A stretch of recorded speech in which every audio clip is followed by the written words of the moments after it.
তিস্তা বাঁচাতে উত্তরে 5 জেলায় চলছে অবস্থান কর্মসূচি। লাখো মানুষের জমায়েত, পানির ন্যায্য হিস্সা আদায়ে আর কোনো ছাড় নয়। সবার একটাই দাবি যে তিস্তা বাঁচাও, তিস্তা নদী রক্ষার আন্দোলন। আমাদের সকলের একটাই দাবি, সেটা হচ্ছে এই তিস্তা মহাপরিকল্পনাকে বাস্তবায়ন করতে হবে। স্বৈরাচারের দোসরদের বিষয়ে ডিসিদের সজাগ থাকার নির্দেশ। তরুণদের জন্য সামরিক প্রশিক্ষণের প্রস্তাব, এখনো উদ্ধার হয়নি 1400। স্বৈরাচার এবং তাদের দোসররা বিভিন্ন জায়গায় সংগঠিত হচ্ছে এবং কর্মসূচি দিচ্ছে এবং তারা দেশকে একটা অরাজকতার দিকে নিয়ে যেতে পারে, সে ব্যাপারে তাদেরকে সজাগ থাকতে হবে। অভিজ্ঞ রাজনীতিবিদরা ব্যর্থ হলেও শেখ হাসিনাকে হটিয়েছে তরুণরা, তারাই গড়বে নতুন বাংলাদেশ, বললেন প্রেস সচিব। জুলাই হত্যা মামলায় সাবেক 12 মন্ত্রী, প্রতিমন্ত্রী সহ 16 আসামিকে ট্রাইব্যুনালে হাজির, চলছে শুনানি। 23 থেকে 26 ফেব্রুয়ারির মধ্যেই আসছে ছাত্রদের নতুন দল, নেতৃত্ব নিয়ে চলছে পর্যালোচনা। আহ্বায়ক পদে চূড়ান্ত নাহিদ ইসলাম। আমরা বিশ্বাস করি এখন একটি আহ্বায়ক কমিটি হলো, 1 বছরের মধ্যে আমাদের কাউন্সিল হবে, যে কাউন্সিলের মাধ্যমে ভোটের মাধ্যমে সরাসরি বিভিন্ন জন বিভিন্ন পদে যাবে। সাইপ্রাসের কথা বলে যশোরের জাফরকে ইউক্রেনের বিরুদ্ধে যুদ্ধে পাঠায় দালাল চক্র। রাশিয়া থেকে ফেরাতে সরকারি হস্তক্ষেপ চায় পরিবার। এবং কানাডার টরন্টো পিয়ারসন বিমানবন্দরে উল্টে গেল উড়োজাহাজ, আহত 18 যাত্রী। বলিভিয়ার বাস দুর্ঘটনায় নিহত 21।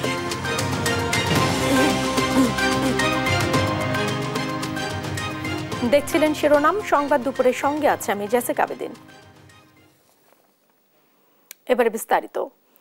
তিস্তার পানির ন্যায্য হিস্সা ও মহাপরিকল্পনা বাস্তবায়নের দাবিতে রংপুর, লালমনিরহাট, কুড়িগ্রাম, গাইবান্ধা ও নীলফামারীর তিস্তার 11টি পয়েন্টে দ্বিতীয় দিনের মতো অবস্থান কর্মসূচি চলছে।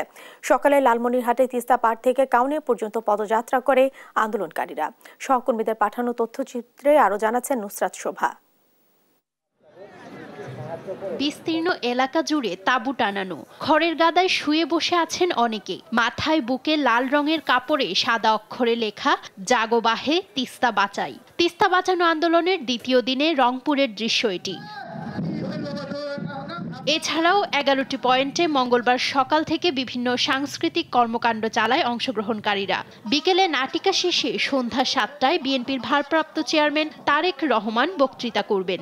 পানির ন্যায্য হিস্সা লাভের এই কর্মসূচি আশা জাগাচ্ছে রংপুরের তিস্তাপাড়ের মানুষের বুকে। লালমনিরহাটের তিস্তাপাড় থেকে কাউনিয়া পর্যন্ত হয়েছে পদযাত্রা। পদযাত্রা শেষে নদীতে নেমে প্ল্যাকার্ড প্রদর্শন করবেন আন্দোলনকারীরা। আজকে ব্যাপকভাবে আমাদের এই আন্দোলন কর্মসূচি দেয়া আছে, সেই কর্মসূচিগুলো পর্যায়ক্রমে বাস্তবায়ন হবে। নীলফামারীর ডালিয়া পয়েন্টের খালগুলোকে ভারত অকার্যকর করেছে বলে অভিযোগ এলাকাবাসীর। বর্ষার সিজনে এমন অবস্থা হয়ে যায়, গরু বাছুর মানুষজন ধরে খুব ভয়াবহ অবস্থায় থাকা লাগে। ডালিয়া ব্যারেজ জিয়াউর রহমানের কমপ্লিট হওয়ার পরেই সাথে সাথে ভারত ওই ডালিয়া ব্যারেজের সম্মুখে গজলটোবায় একটা ব্যারেজ করলো। এছাড়াও নৌকায় করে দূর দূরান্ত থেকে কুড়িগ্রামের উদ্দেশ্যে আসেন অনেকে। পুলিশ ক্যাম্প, মেডিকেল ক্যাম্প সহ নানা আয়োজন করা হয়েছে সেখানেও। নুসরাত শোভা, নিউজ ডেস্ক, দেশ টিভি। রংপুর ও লালমনিরহাট থেকে তিস্তা নদী রক্ষা আন্দোলন নিয়ে আরো জানাতে সরাসরি যুক্ত হচ্ছেন আমাদের সহকর্মী রফিকুল ইসলাম এবং জামাল বাদশাহ। আমরা শুরুতেই চলে যাচ্ছি রংপুরে। রফিক, পরিস্থিতি এখন কেমন দেখছেন আপনি? তিস্তা পারে জনসমাগম এখন কেমন?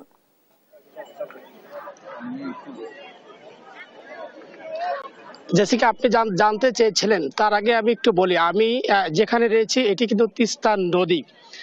সেখানে কিন্তু এখন একেবারেই বিরান ভূমি, অর্থাৎ সেখানে এখন মঞ্চ করে সেখানে মানুষজন, হাজার হাজার মানুষজন সেখানে পানির জন্য আন্দোলন করছে গতকাল থেকে।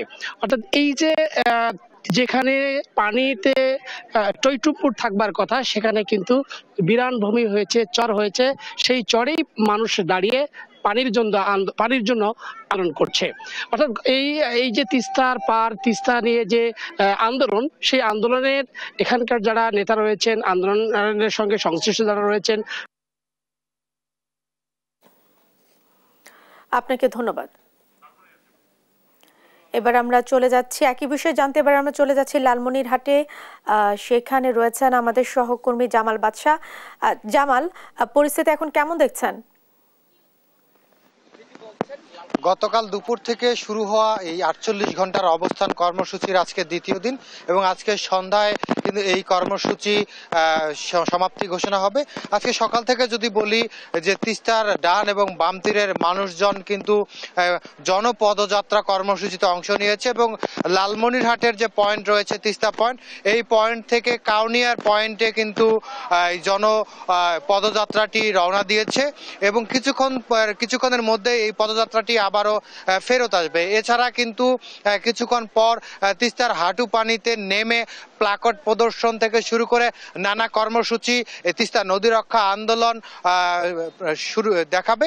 এছাড়া আরেকটি বিষয় জানাতে চাই যে দীর্ঘদিনের এই দাবি তিস্তা নদী রক্ষা আন্দোলন যেভাবে গতকালকে থেকে উত্তর অঞ্চলে যে আপামর জনসাধারণের মনে প্রশংসা এবং অংশগ্রহণ নিশ্চিত করার যে চেষ্টা সেটি অব্যাহত রাখার সফলতা তারা দেখাচ্ছে। এটি কিন্তু এর আগে তিস্তা নিয়ে কোনো আন্দোলন আমরা এত বৃহৎ আন্দোলন দেখিনি। গতকালকে দুপুরে বিএনপির মহাসচিব মির্জা ফখরুল ইসলাম আলমগীর এই 48 ঘন্টার লাগাতার কর্মসূচির শুভ উদ্বোধন করেছেন। উদ্বোধনের পর থেকেই আলোচনা সভা, স্থানীয় শিল্পীদের সমন্বয়ে আঞ্চলিক গান, জারি সারি ভাওয়াইয়া এবং রাত্রি যাপন করেছেন। এছাড়া তিস্তা নিয়ে নির্মিত চলচ্চিত্র এই স্পটগুলোতে প্রদর্শিত করা হয়েছে এবং রাত্রিবেলাও কিন্তু নানা ধরনের আয়োজনের মধ্য দিয়েই সারা রাত্রি যাপন করেছে। এই মুহূর্তে রয়েছি লালমনিরহাটের তিস্তা পয়েন্টে। আমি যদি একটু দেখাতে চাই, এই পয়েন্টে কিন্তু গতকালকে অন্তত 2 লাখ মানুষের সমাগম হয়েছিল এবং এটি কিন্তু এই তিস্তার যে 115 কিলোমিটারের 11টি পয়েন্ট, সেই পয়েন্টের মূল পয়েন্ট। এই মূল পয়েন্টেই কিন্তু উদ্বোধন হয়েছে এবং সমাপ্তিও এখান থেকেই হবে এবং এই পয়েন্টেই কিন্তু বিএনপি সাংগঠনিক সম্পাদক এবং তিস্তা নদী রক্ষা আন্দোলনের প্রধান সমন্বয়ক আসাদুল হাবিব দুলু তিস্তার নদীর পানিতে নেমে প্লাকার্ড প্রদর্শন করবেন। আমরা সকাল থেকে এই স্থানে এসে দেখেছি যারা এখানে রাত্রি যাপন করেছেন তারা পদযাত্রায় অংশগ্রহণ করলেও আশেপাশের যে লোকজন রয়েছে শুধুমাত্র তিস্তার ডান এবং বাম তীরের মানুষ নয়, গোটা কয়েকটি জেলার মানুষ কিন্তু মিছিল আকারে এই জায়গায় আসতে শুরু করেছে। সব মিলিয়ে বলতে চাই যে দীর্ঘদিনের যে দাবি তিস্তা মহাপরিকল্পনা বাস্তবায়ন এবং তিস্তা পানির যে ন্যায্য হিস্সা, এবারের আন্দোলন কিন্তু সর্ববৃহৎ এই আন্দোলনের মাধ্যমে আবারও জনমনে এটি সৃষ্টি করেছে। এই আন্দোলনে অংশগ্রহণকারী সকলের প্রত্যাশা যে দ্রুতই কার্যকরী পদক্ষেপ গ্রহণ করে তিস্তার পানির ন্যায্য হিস্সা এবং তিস্তা মহাপরিকল্পনা বাস্তবায়নে কার্যকরী পদক্ষেপ গ্রহণ করবে। এই ছিল তিস্তা নদী রক্ষা আন্দোলনের 48 ঘন্টা ব্যাপী লাগাতার অবস্থান কর্মসূচির সর্বশেষ খবর। আপনাকে ধন্যবাদ। 5 আগস্টের পর লুট হওয়া অস্ত্রের মাঝে 2.5 লাখ বুলেট ও 1400 অস্ত্র এখনো উদ্ধার হয়নি। এ ব্যাপারে জেলা প্রশাসকদের নির্দেশনা দিয়েছে প্রতিরক্ষার দায়িত্বে থাকা প্রধান উপদেষ্টার বিশেষ সহকারী অবসরপ্রাপ্ত লেফটেন্যান্ট জেনারেল আব্দুল হাফিজ। বলেন, ফ্যাসিস্ট সরকারের নাশকতা রোধে সজাগ থাকতে হবে জেলা প্রশাসকদের। এ সময় যুব সমাজকে সামরিক ট্রেনিং এর বিষয়ে বলেন, আনসার ভিডিপির মাধ্যমে প্রতি ইউনিয়নে একটি করে কোম্পানিকে ট্রেনিং ইতোমধ্যে দেওয়া হচ্ছে। এটিকে বড় আকারে নিয়ে যাওয়ার ক্ষেত্রে ডিসিদের পরামর্শ ভেবে দেখবে সরকার। একই সঙ্গে নিশ্চিহ্ন না হওয়া অবধি কুকি চীনের বিরুদ্ধে অভিযান চলবে বলেও জানান তিনি।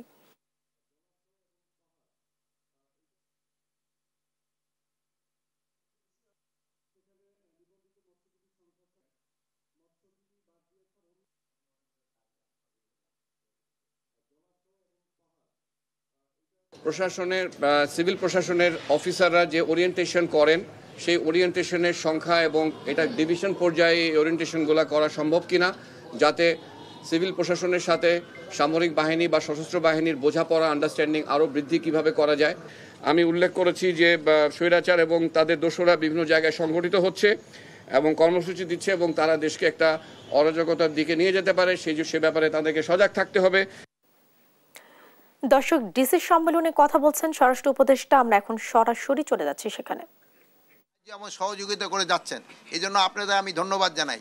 আরও আমি যুগান্তর পত্রিকাকে আমিও ধন্যবাদ জানাই। তারা একটা 2টা অনুসন্ধানী সাংবাদিকতা করায় আমরা কিন্তু অনেকটা উপকৃত হয়েছি এবং আপনারা জানেন আমরা ওই 2 এসপিরে কিন্তু অলরেডি। আচ্ছা, ভালো থাকে, যতদিন টেবিলটা থাকবে।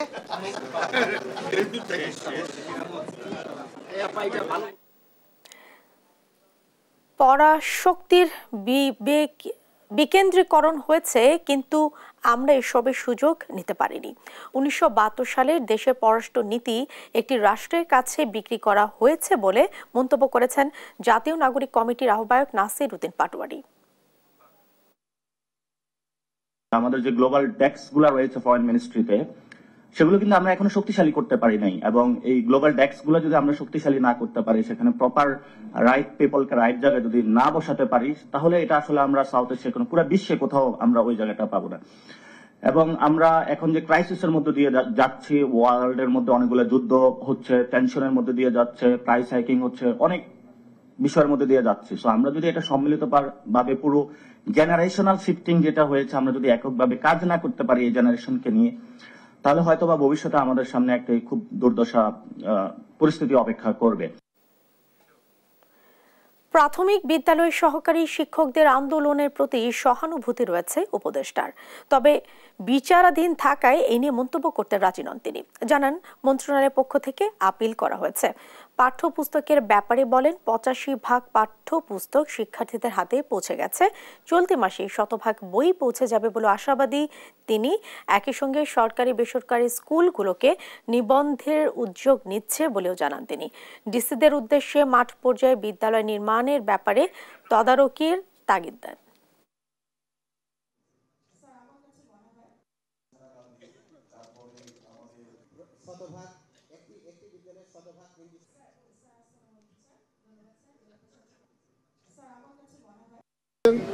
প্রাইমারি স্কুলগুলো নির্মাণ হয়, উপজেলা পর্যায়ে ডিডিওশিপ হচ্ছেন ইউএনও সাহেব, ফলে ওনার কিন্তু একটা প্রশাসনিক ক্ষমতাই রয়েছে এই বিষয়গুলো দেখভাল করার। ফলে ওনারা যেন এই বিষয়গুলো দেখভাল করেন, সেটা একটা আমাদের বিষয় রয়ে গেছে। আর আমাদের শিক্ষক শূন্যতা রয়েছে, আমি নিয়োগ দেবো, আর নতুন করে শিক্ষক নিয়োগ দেবো। তাদের হিসাব যদি বলি, সেন্টার উপরে বই আমাদের পৌঁছে গেছে। ফলে এই মাসের মধ্যে একদম স্কুল লেভেলে সব বই পৌঁছে যাবে, প্রাইমারির বই। উপদেষ্টা নাহিদ ইসলামী হবেন ছাত্রদের নতুন রাজনৈতিক দলের আহ্বায়ক। 23 থেকে 26 ফেব্রুয়ারির মধ্যে গঠিত হবে নতুন দল। নেতৃত্ব নিয়ে বোঝাপড়া চলছে বলেও জানান জাতীয় নাগরিক কমিটির সদস্য সচিব আক্তার হোসেন। প্রধান সংগঠক সার্জিস সালম জানান, তিনি সহ আক্তার হোসেন, হাসনাত আবদুল্লাহ, নাসির উদ্দিন পাটোয়ারি এবং সামান্থা শারমিন থাকবেন শীর্ষ পদে। আরও জানাচ্ছেন জান্নাতুল মোহনা। জুলাই অভ্যুত্থানের কাণ্ডারীরা কবে নতুন রাজনৈতিক দল গঠন করবে, কারা থাকছে আসন্ন রাজনৈতিক দলটির শীর্ষ পদে, তা নিয়ে জনমনে চলছে জল্পনা কল্পনা। অবশেষে সব কৌতূহলের সমাপ্তি ঘটালেন তারা। জানা গেল, আগামী 23 থেকে 26 ফেব্রুয়ারির মধ্যে আসছে মধ্যমপন্থী নতুন রাজনৈতিক দল। ফেব্রুয়ারির একেবারে শেষের সময়টি 23 থেকে নিয়ে 26 তারিখ, এই সময়গুলোর মধ্যেই আমরা আমাদের আত্মপ্রকাশের বিষয়টিকে সামনে নিয়ে আসতে চাই। মতাদর্শিক যে দ্বন্দ্ব, তার বাইরে গিয়ে একটি মধ্যমপন্থী রাজনীতির আমরা কথা বলছি। পূর্বতন কারো কোনো রাজনৈতিক পরিচয়, এখানে সেই রাজনৈতিক পরিচয়ের সঙ্গে তার সংশ্লিষ্টতাকে তিনি যদি উপেক্ষা করে নতুন রাজনীতির সঙ্গে একাত্ম হতে চান, তাহলে তার এখানে অংশগ্রহণে কোনো বাধা নেই। গুঞ্জন রয়েছে, আগামী 23 ফেব্রুয়ারি উপদেষ্টা পদ থেকে পদত্যাগ করে নতুন রাজনৈতিক দলের আহ্বায়ক হিসেবে হাল ধরবেন উপদেষ্টা নাহিদ ইসলাম। জাতীয় নাগরিক কমিটির মুখ্য সংগঠক সার্জিস আলম জানান, আহ্বায়ক কমিটি গঠনের 1 বছরের মধ্যে গণতান্ত্রিক প্রক্রিয়ায় গঠিত হবে কাউন্সিল। আহ্বায়ক পদটিতে যদি আমাদের নাহিদ ইসলাম ওই পদটিতে তার যে মন্ত্রীর যে পদ, সেটি ছেড়ে আসার কথা রয়েছে, সেটি যখনই ছেড়ে আসবেন তখনই আমরা তাকে আহ্বায়ক পদটিতে আসার জন্য আমরা আমাদের জায়গা থেকে একটি আবেদন জানিয়েছি বলা যায়, এবং তিনি এখন পর্যন্ত মৌন সম্মতি জানিয়েছেন। আমরা বিশ্বাস করি এখন একটি আহ্বায়ক কমিটি হলো 1 বছরের মধ্যে আমাদের কাউন্সিল হবে, যে কাউন্সিলের মাধ্যমে ভোটের মাধ্যমে সরাসরি বিভিন্নজন বিভিন্ন পদে যাবে। দল গঠনের প্রক্রিয়া কেমন হবে তা নিয়ে জানান মুখপাত্র সামান্থা শারমিন। আহ্বায়ক কমিটি বা প্রেসিডেন্সিয়াল কমিটি, এইগুলো হচ্ছে এক ধরনের, এটা অভ্যস্ত মানুষ, কিন্তু এটার মধ্যে দিয়ে যে ধরনের ক্ষমতার চর্চা হয় একটা সংগঠনে, সেই ধরনের ক্ষমতার চর্চা আমরা করতে চাচ্ছি না। বরঞ্চ আমরা এই পোস্টগুলোকে দায়িত্বের জায়গা থেকে দেখছি যে এটা ক্ষমতা না, বরঞ্চ দায়িত্ব অর্পণ করা। তাহলে দায়িত্ব অর্পণ করা, এটা যদি এক বা 2 এরকম যদি কেউ প্রায়র হয়ে ওঠেন, তাহলে তার কাছে কিন্তু ক্ষমতা কুক্ষিগত হয়ে যাবে।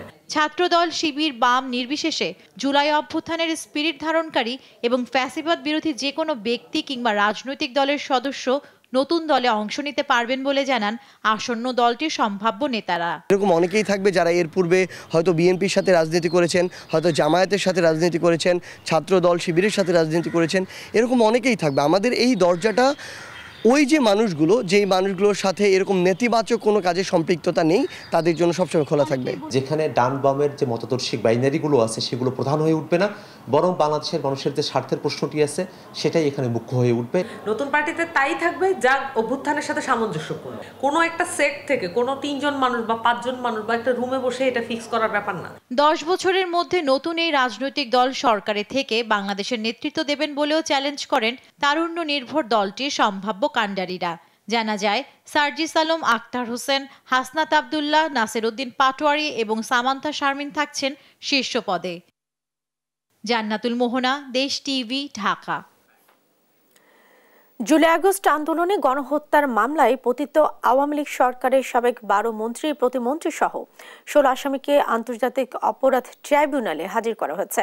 মঙ্গলবার সকাল 10টার দিকে প্রিজন ভ্যানে করে তাদের ট্রাইব্যুনালে আনা হয়। আন্তর্জাতিক অপরাধ ট্রাইব্যুনালের চেয়ারম্যান বিচারপতি মোহাম্মদ গোলাম মুর্তুজা মজুমদারের নেতৃত্বাধীন ট্রাইব্যুনালে তাদের শুনানি চলছে। হাজির করা আসামিরা হলেন সাবেক মন্ত্রী আনিসুল হক, ফারুক খান, দীপুমণি, আব্দুর রাজ্জাক, শাহজাহান খান, গোলাম দস্তগীর গাজী, আমির হোসেন আমু, কামরুল ইসলাম, রাশেদ খান মেনন, জাসদ সভাপতি হাসানুল হক কিনু, সাবেক প্রধানমন্ত্রী উপদেষ্টা তৌফিকি ইলাহি চৌধুরী ও সালমান এফ রহমান, সাবেক প্রতিমন্ত্রী কামাল আহমেদ মজুমদার ও জুনায়েদ আহমেদ পলক, আপিল বিভাগের সাবেক বিচারপতি AHM শামসুদ্দিন চৌধুরী মানিক এবং সাবেক স্বরাষ্ট্র সচিব জাহাঙ্গীর আলম। গত 18 নভেম্বর জুলাই আন্দোলনে মানবতা বিরোধী অপরাধের মামলায় 16 জনের বিরুদ্ধে তদন্ত প্রতিবেদন দাখিলের জন্য 18 ফেব্রুয়ারি পর্যন্ত সময় দেন আন্তর্জাতিক অপরাধ ট্রাইব্যুনাল।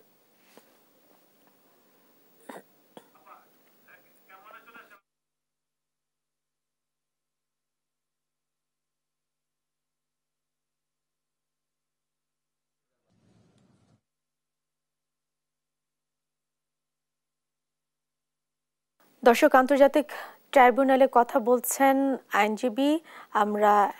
আইনজীবী কামরুল ইসলাম। এখন আমরা সরাসরি চলে যাচ্ছি সেখানে। সুতরাং এটা অসম্ভব জটিল এবং কঠিন কাজ, কিন্তু আমরা দিন রাত পরিশ্রম করে এটাকে সফল করতে চাই। আমাদের প্রত্যেকের মধ্যে সেই দৃঢ় প্রতিজ্ঞা আছে। আমরা জাতির কাছে কমিটেড।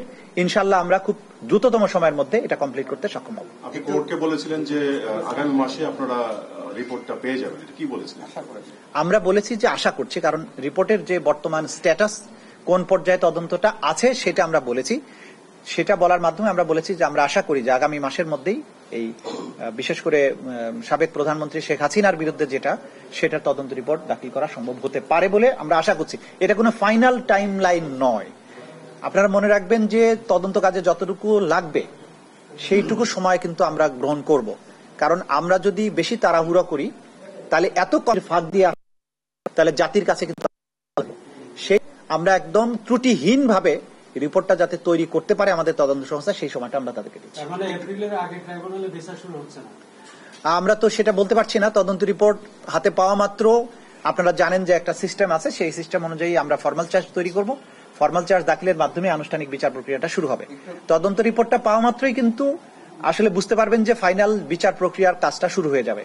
সুতরাং যদি মার্চ মাসের মধ্যে তদন্ত রিপোর্ট আমরা পেয়ে যাই, এপ্রিল মাস থেকে বিচার প্রক্রিয়ার আনুষ্ঠানিক পর্বটা শুরু হওয়ার সম্ভাবনা রয়েছে। জাতিসংঘে তো আবেদন করার বিষয় না, জাতিসংঘের সাথে আমাদের কথাবার্তা হয়েছে, জাতিসংঘের সাথে আমাদের কথাবার্তা চলমান আছে।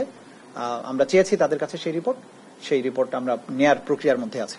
একটা জামিন আবেদন ছিল, এই পর্যায়ে কি জামিনের সুযোগ আছে বা আপনারা এই ব্যাপারে কি?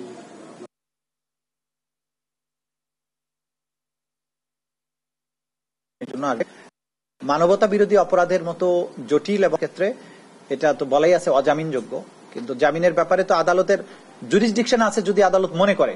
কিন্তু এই সব আসামিদের বিরুদ্ধে এমন সব অভিযোগ আছে যে তাদেরকে বিচার শেষ হওয়ার আগে জামিন দেওয়ার কোনো সুযোগ আছে বলে আমাদের দিক থেকে আমরা মনে করি না। কিন্তু ডিসিশন নেওয়ার ক্ষমতা তো সবসময় আদালতের। আমরা আদালতের উপরে কোনো কথা বলতে চাই না। আমরা এই জামিনের ঘোরতর বিরোধিতা করবো এবং তথ্য প্রমাণ তুলে ধরবো যে কেন এই আসামিদেরকে জামিন দেওয়ার কোনো সুযোগ নেই, সেটা আমরা তুলে ধরবো। দর্শক, আন্তর্জাতিক অপরাধ ট্রাইব্যুনালে কথা বলছিলেন চিফ প্রসিকিউটর তাজুল ইসলাম। এতক্ষণ আমরা সরাসরি ছিলাম সেখানে। যশোরের জাফর হোসেনকে সাইপ্রাস নেওয়ার কথা বলে রাশিয়ায় পাঠিয়ে দেয় দালাল চক্র। সেখানে ইউক্রেনের বিরুদ্ধে যুদ্ধের ট্রেনিং করতে তাকে বাধ্য করে রাশিয়ান আর্মিরা। এখন শুধু প্রাণ নিয়ে দেশে ফিরতে চান জাফর। সেই সঙ্গে মালয়েশিয়া প্রবাসী জাফরের ছোট ভাই বজলুর রহমান বৈধ কাগজপত্র না থাকায় খাটছেন জেল। সন্তানদের এই অবস্থায় দিশেহারা দরিদ্র বাবা মা। আরও জানাচ্ছেন নুসরাত শোভা এবং সালাউদ্দিন সাগরের রিপোর্ট। দুই সন্তানের বাবা যশোরের চাচরা ইউনিয়নের জাফর হোসেন। স্বপ্ন ছিল সাইপ্রাস গিয়ে ঘুরাবেন ভাগ্যের চাকা। তাই ৮ লাখ টাকা ঋণ করে স্থানীয় দালাল মাহবুবুর রহমানের পরামর্শে ঢাকায় এসে সে টাকা তুলে দেন বনানী ৪ নম্বর রোডের ড্রিম হোম ট্রাভেলস নামক এজেন্সির হাতে। দেশ ত্যাগের পর সৌদি আরব, দুবাই হয়ে কয়েক হাত বদলের পর ২০ লাখ টাকায় জাফরকে রাশিয়ায় বিক্রি করে দেয় দালাল চক্র। সেখানে ইউক্রেনের বিরুদ্ধে যুদ্ধের ট্রেনিং করতে তাকে বাধ্য করে রাশিয়ান আর্মিরা। চলে অমানবিক নির্যাতন। দুবাইতে নিয়ে গেছে, কোন জায়গাটা ওকে নিতে রাশিয়ায় পাঠাইছে। রাশিয়ায় যেয়ে আমার ছেলে প্রথম কিছু বললে না, শুধু একদিন একটু বলে মা আমি তো আর বাঁচবো না, আমি তোমাকে বুকে দেশে মনে হয় তোমাকে বুকে ফিরে যেতে পারবো না। তাকে মারধর করা হয়, তাকে খাদ্য দেওয়া হয় না। সরকারের কাছে আমার একটা আবেদন, আমার স্বামীকে ফিরে পেতে চাই। বর্তমানে পলাতক ড্রিম হোম ট্রাভেলসের মালিক এম আবুল হাসান। এদিকে স্থানীয় দালাল মাহবুবুর রহমানও সব অস্বীকার করছেন। অফিসে দেওয়ার পরে টাকা পাসপোর্ট দেওয়ার পরে রাশিয়ায় সাইপ্রাসে ভিসা হয়নি, লাস্টে টাকা পাসপোর্ট ফেরত দেওয়ার পরে ওইতে কোন দিক গেছে না গেছে এটা আমি বিষয় জানি। বড় সন্তানের দুশ্চিন্তায় দিশেহারা পরিবারটির আছে পাওনাদারদের চাপও। অন্যদিকে ছোট ছেলে মালয়েশিয়া প্রবাসী বজলুর রহমানের বৈধ কাগজপত্র না থাকায় আটক হয়ে খাটছেন জেল। তাই কিছু ছিল বেঁচে কিনে সব বিদেশ পাঠাইছি। এখন আমার এমন যাচ্ছে দুর্ঘটনায় যে আমি যৌনও বেচতে পারতেছি না, কিছু করতেও পারতেছি না। আমার হাজবেন্ড আজকে 23 দিন ধরা খাইছে, সেখানে খুবই কষ্ট, প্লাস মারধরও করে। গেল ৬ ফেব্রুয়ারি বিমানবন্দর এলাকা থেকে ড্রিম হোম ট্রাভেলস এজেন্সির সদস্য ফাবিহা জেরিন তামান্নাকে আটক করেছে সিআইডি। বিভিন্ন প্রলোভনে রাশিয়ায় ১০ জনকে পাচারের কথা স্বীকারও করেছে সে। তাদের মধ্যে একজন নাটোরের হুমায়ুন কবির এরই মধ্যে ইউক্রেনের ড্রোন হামলায় নিহত হয়েছেন। এ অবস্থায় শুধু সরকারি উদ্যোগী পাচার হওয়া ব্যক্তিদের ফিরিয়ে আনতে পারে বলছে বেসরকারি সংস্থা রাইটস।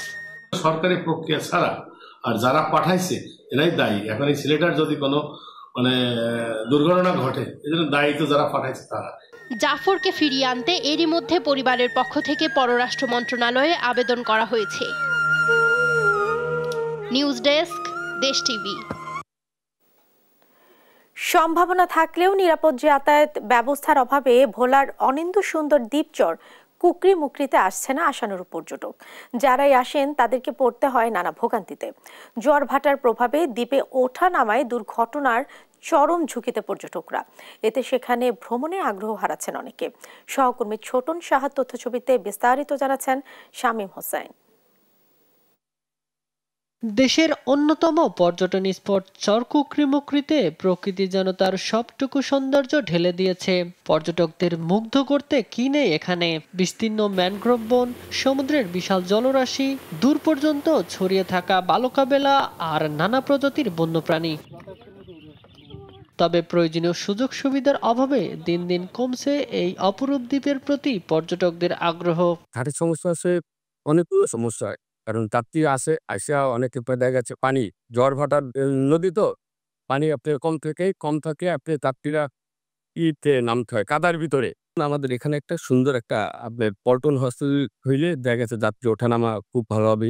এই দ্বীপে পৌঁছানোর যাত্রাপথ যেন এক দুঃসাহসিক অভিযানের চেয়ে কম কিছু নয়। নির্দিষ্ট কোনো নৌ পরিবহন ব্যবস্থা না থাকায় পর্যটকদের চরকচ্ছপিয়া ঘাট থেকে লঞ্চ, ট্রলার কিংবা স্পিডবোটে করে দ্বীপে যেতে হয়। কিন্তু দ্বীপে নামার নিরাপদ কোনো ঘাটের ব্যবস্থাও নেই। যে সামান্য কাঠের জেটি রয়েছে সেটি পুরনো ও নড়বড়ে হয়, দুর্ঘটনার আশঙ্কা দেখা দিয়েছে।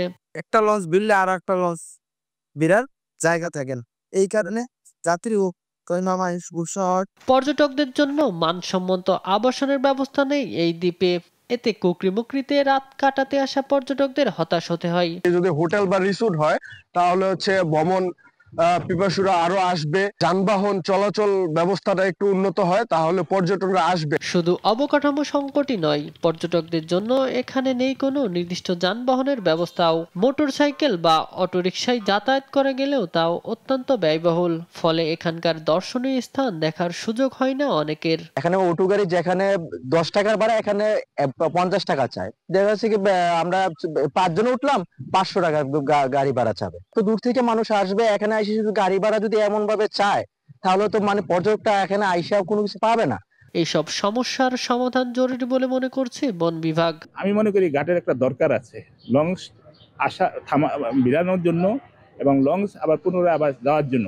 প্রতিদিন ট্রলার এবং লঞ্চ স্পিড বোট এখানে যাতায়াত করে চরপেশনের সাথে একটা কোঅপারেশন করার জন্য লঞ্চ ঘাটটা একটু ভালো করার দরকার। নিরাপদ যাত্রা সহ সব সমস্যার সমাধান চান এখানে ঘুরতে আসা পর্যটকরা। নিউজ ডেস্ক, দেশ টিভি।